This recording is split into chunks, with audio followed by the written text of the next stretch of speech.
প্রশ্নই করলেন, বাট আমি যদি আসলে আপনাদের সামনে থাকতাম, মানে আমাকে যদি প্রশ্ন করতে হতো সাংবাদিক হিসেবে, তবে আমি একটা প্রশ্ন অবশ্যই নিজেকে করতাম।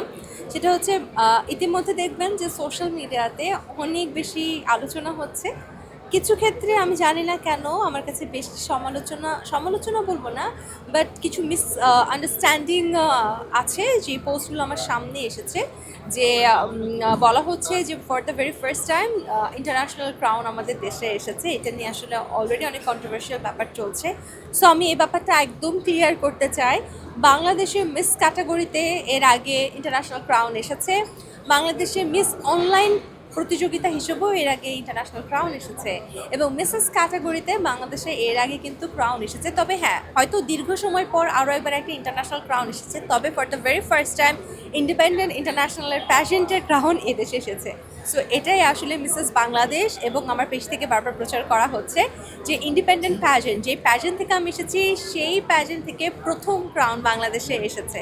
সো ডেফিনেটলি এটাও হিস্ট্রি না, এটাও তো একটা অনেক বড় ব্যাপার যে ইন্ডিপেন্ডেন্ট প্যাজেন্ট থেকে প্রথম বাংলাদেশে একটা ক্রাউন এসেছে। সো এইটাই বারবার মিন করা হয়েছে।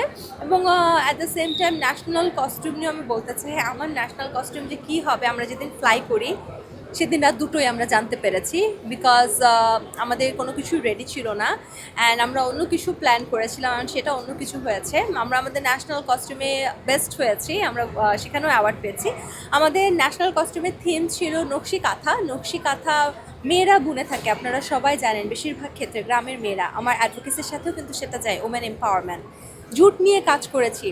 জুট আমাদের দেশের অনেক বড় একটা সম্পদ।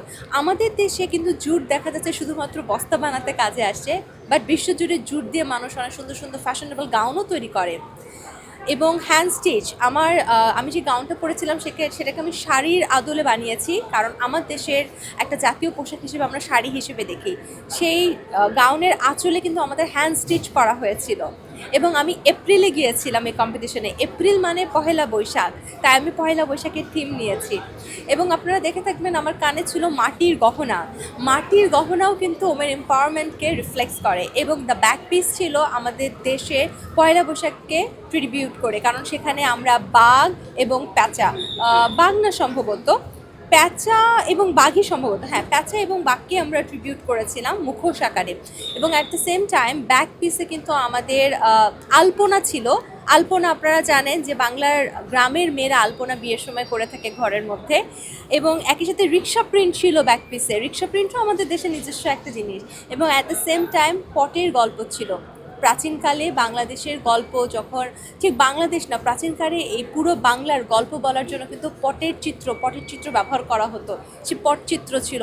সো আমার গাউনটা আসলে কারোর থেকে ইন্সপিরেশন পেয়ে বানিয়েছি, এটা হয়তো মনে হতে পারে, বাট আসলে আমরা এর আগে আমি বা আমার ডিজাইনার দেখিনি, বাট পরে যখন আমরা দেখেছি যে পূর্বেও এই ধরনের পয়লা বৈশাখ নিয়ে কাজ করা হয়েছে, আমরা খুব খুশি হয়েছি। এবং আমাদের কাছে মনে হয়েছে বা এটা ভালো যে আমরা সেই লিগ্যাসিটা ধরে রেখেছি যে পূর্বেও কাজ করা হয়েছে, এখনও কাজ করা হয়েছে।